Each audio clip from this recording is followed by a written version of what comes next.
বাংলাদেশে গ্রেফতার বাংলাদেশ সম্মিলিত সনাতনী জাগরণ জোটের নেতা চিন্ময় কৃষ্ণ দাসকে ইসকন নেতা উল্লেখ করে তার মুক্তির দাবি করেছে পশ্চিমবঙ্গ বিজেপি। তাকে মুক্তি না দিলে কলকাতার বাংলাদেশ ডেপুটি হাইকমিশনে বিক্ষোভের হুমকি দিয়েছেন রাজ্যের বিরোধী দল নেতা শুভেন্দু অধিকারী। আমরা নিঃশর্ত মুক্তি দাবি করছি। মুক্তি না দিলে বাংলাদেশ ডেপুটি হাইকমিশনেও বিক্ষোভ হবে এবং বাংলাদেশ বর্ডারে সনাতনীরা ধ্বজ নিয়ে অবরোধ করবে, যাতে বাংলাদেশে ভারত থেকে পশ্চিমবঙ্গ দিয়ে আমরা কোনো পরিষেবা নিতে দেব না। আর এই গ্রেপ্তার নিয়ে বাংলাদেশে বেশ কিছু ঘটনা ঘটেছে, কক্সবাজার সহ বিভিন্ন জায়গায়, চট্টগ্রামে, বিভিন্ন শহরে। আপনি এগুলো হালকা নিচ্ছেন, আর তারা দেশের মানুষ যদি সীমানা জড়ো হয়, বিজেপি তাদের বিজেপি আমাদের বিজেপি, 10 মিনিট তো টিকবে না ভারতের সাথে। বাংলাদেশের ইসকনের প্রধান চিন্ময় কুমার দাসকে গ্রেপ্তারে এবার তোলফাড় সৃষ্টি হয়েছে বাংলাদেশ ও ভারত জুড়ে, এবং অতি দ্রুত চিন্ময় কুমারকে মুক্তি দিতে হবে। আর মুক্তি না দিলে কলকাতা বাংলাদেশ ডেপুটি হাইকমিশনে বিক্ষোভের হুমকি দিয়েছেন ভারত, এবং গৃহযুদ্ধের ডাকও আসতে পারে। প্রিয় দর্শক, বিস্তারিত জানতে হলে আমাদের সাথে থেকে সম্পূর্ণ ভিডিওটি মনোযোগ সহকারে দেখতে থাকুন। সম্প্রতি জাতীয় পতাকা অবমাননার অভিযোগে রাষ্ট্রদ্রোহ মামলায় গত 30 অক্টোবর সনাতন ধর্মবিশ্বাসী সংগঠন আন্তর্জাতিক শ্রীকৃষ্ণ ভাবনামৃত সংঘের ইসকন আলোচিত সংগঠক চিন্ময় কৃষ্ণ দাসকে গ্রেপ্তার করেছেন বাংলাদেশ ডিবি পুলিশ। জানিয়ে রীতিমতো ভারত বাংলাদেশ উত্তাল সারা রাজপথ। প্রিয় দর্শক, চলুন বিস্তারিত দেখে আসি ভিডিওতে। দিলে বাংলাদেশ ডেপুটি হাইকমিশনেও বিক্ষোভ হবে এবং বাংলাদেশ বর্ডারে সনাতনীরা ধ্বজ নিয়ে অবরোধ করবে, যাতে বাংলাদেশে ভারত থেকে পশ্চিমবঙ্গ দিয়ে আমরা কোনো পরিষেবা নিতে দেব না। এই ব্যক্তি কথা বলছিলেন, তার পরিচয় অনেকে চিনেন, আবার অনেকে হয়তো চিনেন না। তিনি বিজেপির একজন নেতা, বড় মাপেরই নেতা। পশ্চিমবঙ্গ বা কলকাতায় তার বসবাস। তো গতকালকে আমাদের ইসকনের বা হিন্দু সনাতনী ধর্মাবলম্বী ইসকন, তাদের একটা পার্ট যেটা, সেই পার্টের একজন প্রধান নেতা চিন্ময় কৃষ্ণ, তো তাকে গতকালকে আপনারা জানেন গ্রেপ্তার করা হয়েছে।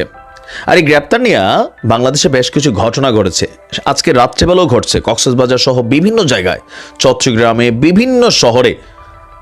আম হিন্দুদের মধ্যে একটা ভয় ঢুকছে। আমার ফেসবুক আইডিতে থাকা অনেক হিন্দু ভাই ইসকনের অনুসারী না, বাট তারাও কিন্তু এটা নিয়ে প্রতিবাদে ফেটে পড়েছে। কেন? তাদের বক্তব্য চিন্ময় কৃষ্ণ যাই হোক, সে হিন্দু, তো পার্ট আলাদা। যেমন আমরা ধরেন ইরানকে সাপোর্ট করি, তো ইরান কি সুন্নি? ইরান তো শিয়া, কিন্তু আমি তো ইরানের ভক্ত একটা। কোন অঙ্গেলে? যখন ইরান অন্যদেরকে বাটাম দিচ্ছে। তো ইসকনের বেলায় কিন্তু আম হিন্দু যারা, তাদের এই মনোভাবটা কিন্তু প্রকাশ হচ্ছে। এখন আজকে যখন এই ঘটনা ঘটল, 24 ঘন্টার মধ্যে যদি চিন্ময় কৃষ্ণকে সরকার মুক্তি না দেয়, তাহলে ভারত অ্যাকশনে যাবে। তিনি বিজেপির একজন দায়িত্বপ্রাপ্ত নেতা, কেন্দ্রীয় সরকারের সাথে কানেক্টেড। তিনি কি বলছেন? যে যদি সরকার মৌলবাদী ইউনুস সরকার, আপনি বুঝেন।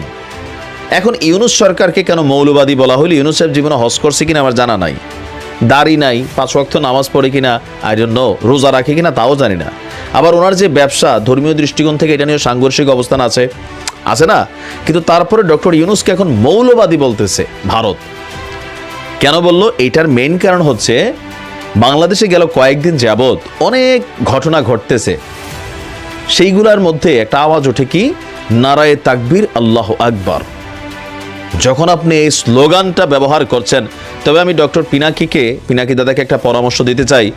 আপনি ইসলাম ধর্মের প্রতি যথেষ্ট রেসপেক্টফুল একজন পার্সন, আই নো, বাট দাদা, আপনি যখন শুধুমাত্র ওই গরু জিয়াফতের জন্য, প্রথম আলো ডেইলি স্টার ভাঙার জন্য গরু জিয়াফতের লোভ দেখান, আমি এটা লোভই বলবো, আর আপনি মাদ্রাসার শিক্ষার্থীদেরকে ডাক দেন, আমার কাছে এই জিনিসটা, দৃষ্টিভঙ্গিটা ভালো লাগে নাই।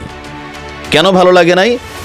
আপনার দেওয়া প্রোগ্রামগুলোতেই কিন্তু নারায়ে তাকবীর, আল্লাহু আকবার স্লোগান ব্যবহৃত হচ্ছে ভারতের বিরুদ্ধে। এখানে যারা দাঁড়াচ্ছে, কেন?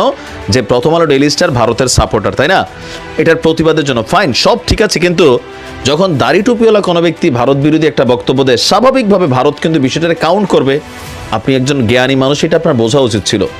আপনি প্রথম আলোর বিরুদ্ধে প্রটেস্ট করার জন্য টিম দাঁড় করান, ফাইন, কিন্তু এই ইসলামিক মানে ড্রেস আপ অথবা এই ইসলামিক স্লোগান যেগুলো আইকনিক, এগুলা ব্যবহার করতে গেলে তো ঝামেলা হবে। আপনি নিশ্চয়ই বিষয়টা অবজার্ভ করছেন নাকি করেন নাই, বা আপনার মাথায় কি ঘুরে সেটাও জানি না, বাট বিষয়টা একটু তো পেচকি ছিল এই জায়গাটাতে। আর এইটারই এই যে ভারতের বিজেপি বলতেছে কি, যে মৌলবাদী ইউনূস সরকার সংখ্যালঘুদের উপর কি করতেছে দেখেন। চিন্ময়কে গ্রেপ্তার নিয়ে আলটিমেটাম হচ্ছে, যদি মুক্তি না দেয় তাহলে সীমান্ত অবরোধ করবে কারা? ভারতের সাধারণ সনাতন ধর্মাবলম্বী মানে হিন্দুরা। আর এই কাজটা যে হবে আমি কিন্তু বিশ্বাস করি। কেন করি? আমরা যেমন ফিলিস্তিনের জমিতে একজন আমাদের বীররা যখন সেখানে কোনো রকম বা একজন মানুষ মারা যায়, আহত হয়, আমাদের কলিজায় কষ্ট লাগে। Why? Religious point of view. এটা একটা কি বলা হয় যে ধরেন মানে কাজ করে মানুষের মধ্যে, ইমোশনালি কাজ করে। এখন ভারতের গণমাধ্যম যেভাবে দেখাচ্ছে পুরানা নতুন মিলাইয়া, তো এগুলা দেখার পরে সেখানে স্টোরি দেখা, স্যাড ব্যাকগ্রাউন্ড মিউজিক দেখা মানুষের মধ্যে একটা জায়গা ওঠে। আমাদের বাংলাদেশ থেকে অনেক ভাই আছেন না, আফগানিস্তান যুদ্ধ করতে যাইতে চাইছেন, ফিলিস্তিনে যাইতে চান, তো ভারত তো সীমানা, তারা তো আসবেই। আপনি এগুলো হালকা নিচ্ছেন। আর তারা দেশের মানুষ যদি সীমানা জড়ো হয়, বিজেপি, তাদের বিজেপি, আমাদের বিজেপি, মানে বিজেপির সামনে টিকবে 10 মিনিট যদি লাগে কখনো, প্র্যাকটিক্যাল যেটা রিয়েলিটি, 10 মিনিট তো টিকবে না ভারতের সাথে। পরিস্থিতি কিন্তু একটা বড় ধরনের বিগ্রানো সিচুয়েশনে যাচ্ছে। ইভেন তারা এতটুকুই না, জাগো হিন্দু নামক একটা ফেসবুক পেজ, প্রায় 2 লক্ষ ফলোয়ার, খুবই অ্যাক্টিভ পেজ, তারা বিভিন্ন কর্মসূচির আয়োজন দিচ্ছে, বিভিন্ন রকম মানে লিখিত বক্তব্য দিচ্ছে ওইখানে। ইভেন মার্কিন যুক্তরাষ্ট্র থেকে শুরু করে পৃথিবীর 108টা দেশে এই চিন্ময় কৃষ্ণকে গ্রেপ্তারের প্রতিবাদে, মানে বাংলাদেশে এই মৌলবাদী সরকার হিন্দুদের উপর নির্যাতন চালাচ্ছে, ঠিক এই লেভেলে তারা একটা গসিপ ছড়াচ্ছে। বাট ঘটনাটা তো সত্য না টোটাল। এখন ওটার ব্যাকগ্রাউন্ড কে এত যাচাই করবে? যারে বিশ্বাস না তার কথা বিশ্বাস করবে? আওয়ামী লীগ সরকার যখন কথা বলছে কেউ বিশ্বাস করছে? এই পুলিশে তো তখন কথা বলছে, মানুষ পুলিশরা হা দিছে, পত্রিকাগুলোরে হা দিছে। এখন পত্রিকাগুলোরা যা লেখে আমাদের কাছে মনে হচ্ছে ফেরেস্তারা লিখতেছে, পুলিশ ফেরেস্তা হয়ে গেছে, সব বলতেছে, তাই না? বিষয়টা এরকম। তো বহির শক্তি যারা আছে এই বিষয়গুলো বাংলাদেশের ভাবমূর্তি মৌলবাদী হিসাবে, ওই যে শেখ হাসিনা সরকারকে কেন পশ্চিমারা সাপোর্ট করতো, যে মৌলবাদীদেরকে সরকার চাইপা রাখতো। আবার আমাদের কিছু হুজুর ওয়াজের মাঠে, যে রফিকুল ইসলাম মাদানি যাইয়াই আপনি ওনার যে ভাষা, এই ভাষাগুলোর জন্য আগে কিন্তু আওয়ামী লীগ সরকার তারা গ্রেপ্তার করছে। আপনি দেখেন যে মোস্তফা সরোয়ার ফারুকি বা আসিফ নজরুল, ফারুকিরও অপছন্দ হইতেই পারে, কিন্তু গালাগালি একজন হুজুর, এগুলো কিন্তু ওয়াজের মাঠকে নষ্ট করে। জামাতের আমির কিন্তু একটা বক্তব্য দিছে, খেয়াল করছেন তো? মাদানির উদ্দেশ্য করেই দিছে। অনেক হুজুররা আছেন ওয়াজের মাঠে, এগুলা বলেন। এখন এগুলোতে কি হয়? এগুলা যারা বাংলাদেশকে একটা অস্থিতিশীল পরিবেশ তৈরি করতে চায়, আপনার এই ওয়াজগুলো তারা কানেক্ট করে। আপনি ভাবেন এটা সেইটা, কিচ্ছু না ভাই। মিয়ানমারের লোক আমরা পারতাম না লাগলে সামরিক শক্তিতে, আপনি এটা বোঝেন না এখনো।